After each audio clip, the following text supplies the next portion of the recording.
नमस्कार मित्रांनो, मी सद्गुरू शैलजा उमाकांत कामत आणि तुम्ही पाहतात माझा political channel times of Maharashtra. मित्रांनो, नेहमीप्रमाणे एक दिवस उशिरा आलो आहे तुम्हाला भेटायला. खरं तर ह्या विषयावर काल रात्रीच बोलायला पाहिजे होतं, पण घरी यायला उशीर झाला. रात्री 11:30 वाजले. त्यानंतर म्हटलं काय व्हिडिओ करायचा, थोडासा कंटाळा म्हणून केला नाही, आता करतो आहे. विषय तुम्हाला कळलाच असेल की शिवतीर्थावर शिवशक्तीची म्हणजे शिवसेना उद्धव बाळासाहेब ठाकरे, नवनिर्माण सेना, राष्ट्रवादी काँग्रेस यांच्या युतीची शिवशक्ती या नावाने काल प्रचंड अशी मोठी न भूतो भविष्यती अशी मोठी प्रचारसभा झाली. मुंबईमधल्या सर्व सोशल मीडियावर जेवढे व्हिडिओ करणारे आहेत त्या सर्वांनी याच्यावर काल रात्रीच किंवा सकाळी आज व्हिडिओज केले, पण मी करू शकलो नाही कारण मी त्या मीटिंगला गेलो होतो, हजर होतो तिथे. शाखेजात बसमधनं गेलो होतं, येताना पण तसंच झालं. त्यामुळे घरी यायला 11:30 वाजले. त्यांना घरची पूजा अर्चा करेपर्यंत काही शक्य झालं नाही, म्हणून म्हटलं आज करूया. मित्रांनो, जे सगळेजणांनी सगळ्या लोकांनी जे काही सांगितलं आहे या कालच्या सभेबद्दल, त्याच्या पलीकडे जाऊन मी एका दृष्टीने ह्या सर्व सभेकडे पाहतो. नुसती ती निवडणुकीची प्रचारसभा नव्हती माझ्या दृष्टीने, तर मी माझ्या संघटनेसाठी पण त्याचा विचार करतो की माझी संघटना कुठल्या दिशेने चालली आहे, कळलं की नाही. मराठी एकजूट कुठल्या दिशेने चालली आहे आणि त्याच्यामध्ये प्रमुख भूमिका कोण घेत आहे, कशा रीतीने घेत आहे, याचं अवलोकन मी आज दिवसभर करत होतो. राजसाहेब, उद्धवसाहेब आणि आदित्यची सभा, तिन्ही भाषणं मी दोनदा ऐकली आजच्या दिवसामध्ये आणि मला काही गोष्टी प्रकर्षाने जाणवल्या. ती इलेक्शनचीच सभा होती, इलेक्शनचंच कॅम्पेनिंग करणार आहेत, ते शिवशक्तीची सभा होती. पण त्या सभेत मला जे दिसले ते शिवसेनेच्या म्हणजे मराठी माणसाच्या भल्यासाठी 3 मराठी तोफा धडकावत होत्या, धडधडल्या आणि त्याचा आवाज येणाऱ्या भविष्यामध्ये दिल्लीचे तख्त देखील हादरवण्याशिवाय राहणार नाही असा मला ठाम विश्वास आहे. त्यामुळे मी ह्या 3 प्रमुख वक्त्यांचं बोलण्याचं जे मी काय अवलोकन करणार आहे, विश्लेषण करणार आहे, त्यात मी पहिल्यांदा तिघांची भाषणं अतिशय चांगली झाली, अतिशय परिणामकारक झाली. त्यांच्यामध्ये कंपॅरिझन करायला काही वाव नाही. प्रत्येक नेत्याची म्हणजे राजसाहेब ठाकरे, उद्धवसाहेब ठाकरे आणि आदित्य या तिघांची शैली वेगवेगळी आहे. त्यामुळे कोणाला काय मी 90% देईन, कोणाला 91% देईन, 92% देईन, अशातला काही भाग नाही. तिघांची भाषणं परिपूर्ण अतिशय चांगली अशी तिघांच्या भाषणं ती झालेली आहेत. पण माझ्या मनाला भावलं ते सर्वप्रथम म्हणजे आदित्यचं भाषण. आदित्यला मी लहानपणापासून पाहत आलेलो आहे, कळलं की नाही. आणि सुरुवातीला तो म्हणजे एखाद्या अडखळत धावण्याची शर्यतीत जसं आपण भाग घेतो ना, तशा रीतीने तो बोलायचा. पण त्याच्यामध्ये गेल्या 10-11 वर्षामध्ये जे परिवर्तन झालं आहे त्याच्या व्यक्तिमत्वामध्ये, त्याच्या बोलण्यामध्ये आणि त्याच्या स्पीच डिलिव्हरीमध्ये, हा परिणाम पार करत कालच्या सभेत मी जो आदित्य पाहिला, एक परिपूर्ण वक्ता, एक परिणामकारक वक्त्या म्हणजे जनमानसावर त्याच्या बोलण्याने काही परिणाम होईल असा वक्ता काल आदित्य ठाकरे हा शिवतीर्थावर उदयास आलेला मी पाहिला, कळलं की नाही. आदित्य वर मी 2-3 व्हिडिओ केले आहेत आणि I have always called him as a diamond in the Shiv Sena Uddhav Balasaheb Thackeray. त्याचं मोल्डिंग अजूनही सुरू आहे.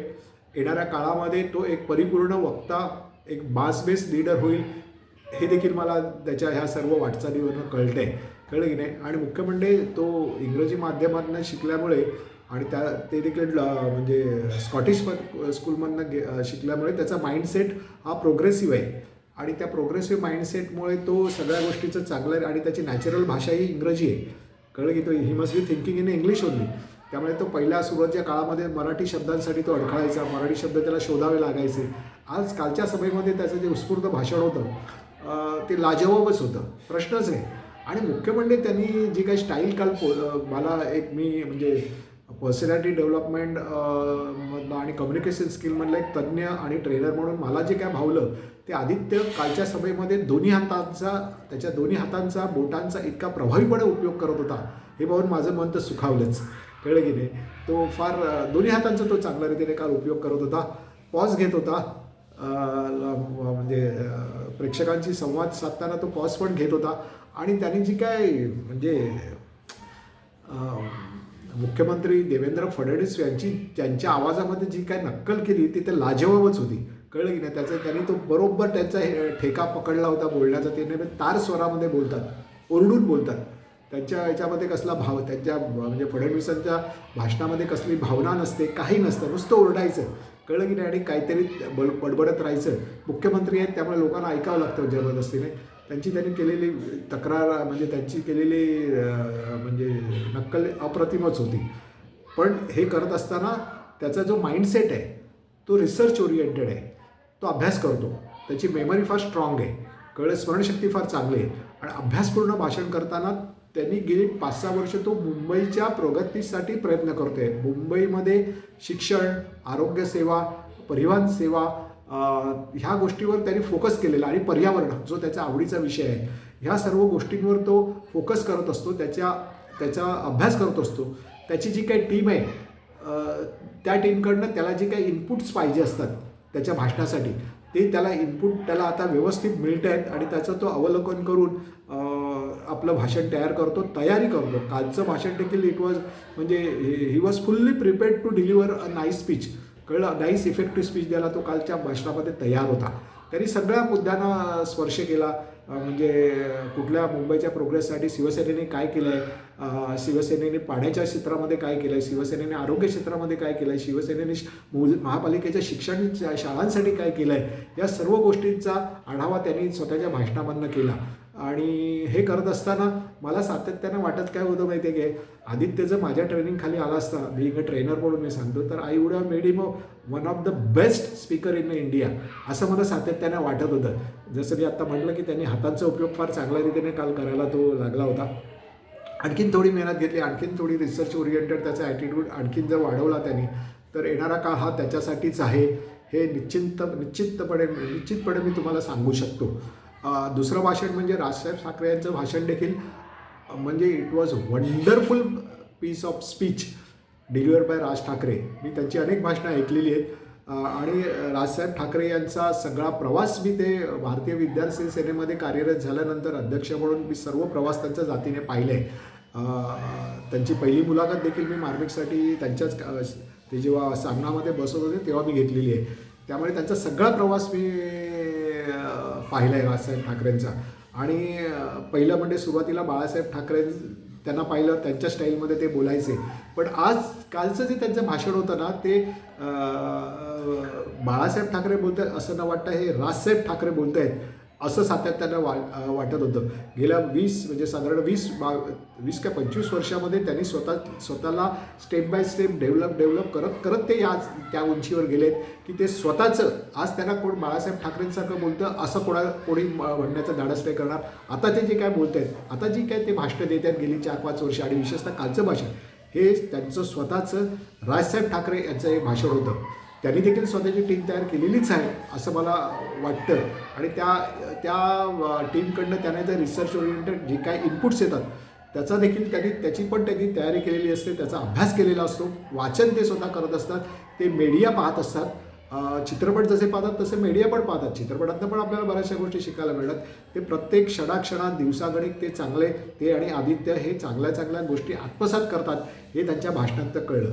म्हणजे राजसाहेबांनी तर सुरुवातच हिंदीपासून केली, हिंदी लादण्याचा इश्यू घेऊन केली. हे करत असताना त्यांनी जे जनतेला भाऊकपणे जे साथ घातली ना, की आज मासाहेब हवे होते, आज साहेब हवे होते, मोठे साहेब हवे होते, आज त्यांचे स्वतः वडील श्रीकांत ठाकरे हवे होते, प्रबोधनकार ठाकरे हवे होते, या सर्वांची साथ घालून त्यांनी जे एक भावनिक वातावरण तयार करून जनतेशी थेट संवाद साधून त्यांच्या मनाचा ठाव घेतला ना, ते फार विलोभनीय असं दृश्य होतं. त्या केल्यानंतर त्यांच्या भाषणामधलं सर्वात मास्टर स्ट्रोक होता तो म्हणजे अडाणींची जी काय त्यांनी वस्त्र उतरवली ना काल, ते म्हणजे एक नॅशनल लेवलला त्यांनी दाखवलं. आणि महाराष्ट्रामध्ये पण त्यांनी अडाणीने कसं स्वतःचं साम्राज्य निर्माण केलं आहे मोदींच्या वशिलेबाजीच्या जोरावर. त्यांनी एक पॉईंट सिद्ध केलं, त्यांनी त्यांची जी संपत्ती वाढवली ती त्यांनी स्वतः क्रिएट केलेली नाही, ती ग्रॅब केली आहे. सरकारी पैशाचा, सरकारी इन्फ्लुएन्सचा उपयोग करून, वशिलाचा उपयोग करून ते आज ह्या स्टेटसला गेले. त्यांचं ते प्रेझेंटेशन आहे ना अदानीवरचं, ते आज अखंड हिंदुस्थानभर गाजतंय.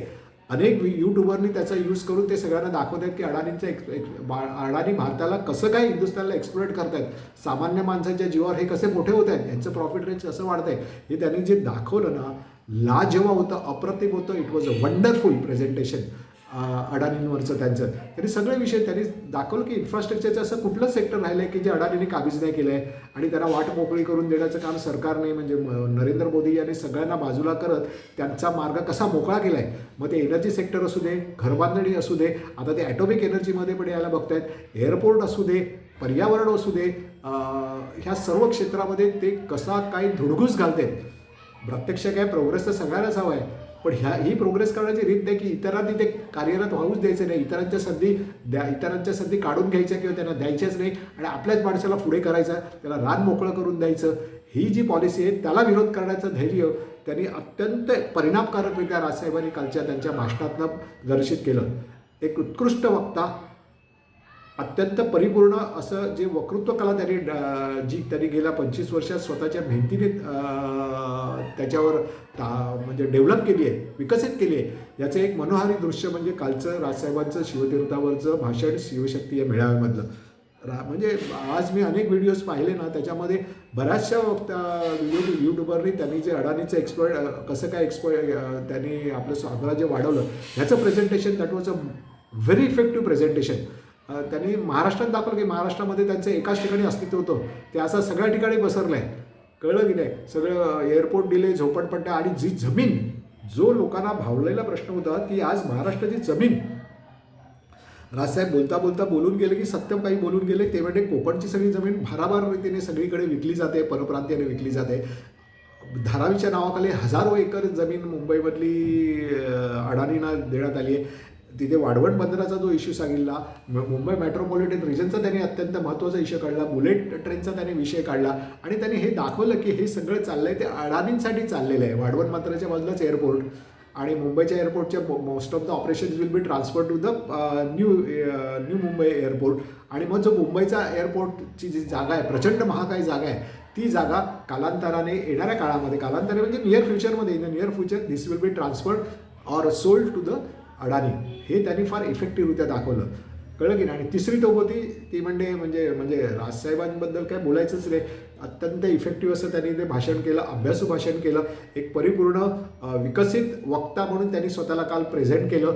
आणि हॅट्स ऑफ टू राजसाहेब ठाकरे. आणि शेवटी जे भाषण उद्धवसाहेब ठाकरे यांनी केलं, यांनी सर्व गोष्टींचा परामर्श घेऊन त्यांनी राजकीय भाषण केलं. इलेक्शनमध्ये जसं भाषण करायला पाहिजे त्याच प्रकारचं पण अतिशय परिणामकारकरित्या उद्धवसाहेबांनी भाषण केलं. संयमित भाषण होतं. त्यांनी जी म्हणजे यांना जी आव्हानं दिली फडणवीसांना, ती देखील बघण्यासारखी होती. त्यांना माहीत होतं की फडणवीस आदित्य ठाकरेचं आव्हान कधी स्वीकारणारच नाही, पण त्यांच्यावर केलेल्या टीकालाच त्यांनी उद्धव साहेबांवर जी टीका केली की तुम्ही त्यांच्या एकाही भाषणामध्ये कधी विकासाबद्दल बोलले आहेत का, त्याचं उत्तर उद्धव साहेबांनी दिलं. आता मी पण देतो. मुंबई महापालिकेमध्ये जी 35 वर्ष सत्ता राबवली शिवसेनेनी, ती उद्धव साहेबांच्या नेतृत्वाखालीच राबवली आहे. आणि जो काय मुंबई महापालिकेचा जो 92,000 कोटींची जी ठेवी जमा केल्या, त्या देखील उद्धव साहेबांच्याच काळामध्ये, त्यांच्याच नेतृत्वाखाली, त्यांच्याच आयडियाने मुंबईला पाणी टंचाई मुक्त करण्याचं श्रेय त्यांचंच आहे. आरोग्यसेवा ज्या काय करून दाखवल्या त्या सगळं श्रेय उद्धवच आहे. मग त्याने आणखीन विकास म्हणून काय, की लोकांना फक्त लोकांच्या विकासाच्या नावाखाली लोकांच्या डोळ्यामध्ये धूळ फेकण्यापेक्षा त्यांनी काही ना काही करून दाखवलं मुंबई महापालिकेच्या माध्यमातून गेली 35 वर्षामध्ये. ते लाजवाब आहे, अतिशय कमांडेबल आहे, अशी गोष्ट त्यांनी करून दाखवली. त्यामुळे मला जे काही दिसलं ना कालच्या म्हणजे उद्धव साहेबांचं स्पीच पण अतिशय इफेक्टिव्ह होतं.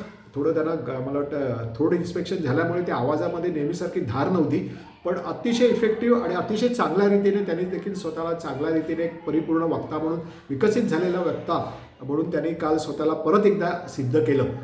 राजकीय भाषण करून त्यांनी ते सिद्ध केलं.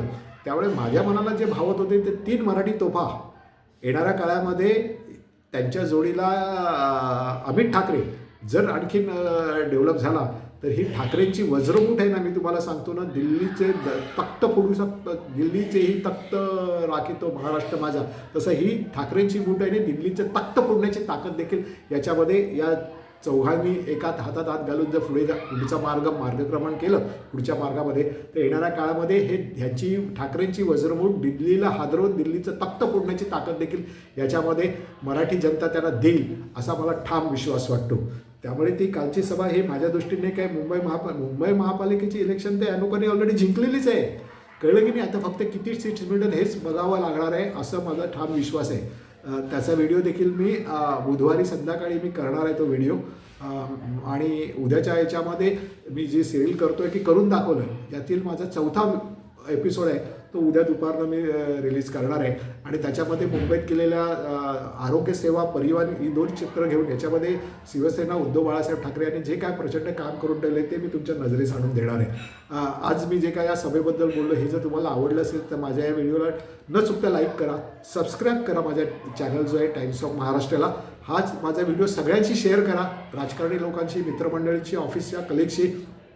आणि माझे पुढील 2 जे व्हिडिओ मी सांगितले बुधवारी मी करणार आहे तो इलेक्शन मुंबई महापालिकेच्या संदर्भात माझा असलेला अंदाज, आणि उद्या जो करणार आहे तो महापालिकेत शिवसेनेने आरोग्यसेवा परिवहन सेवा याच्यामध्ये जे काय गेल्या 35 वर्षामध्ये काम केले ते मी तुमच्या नजरेस आणून देणार आहे.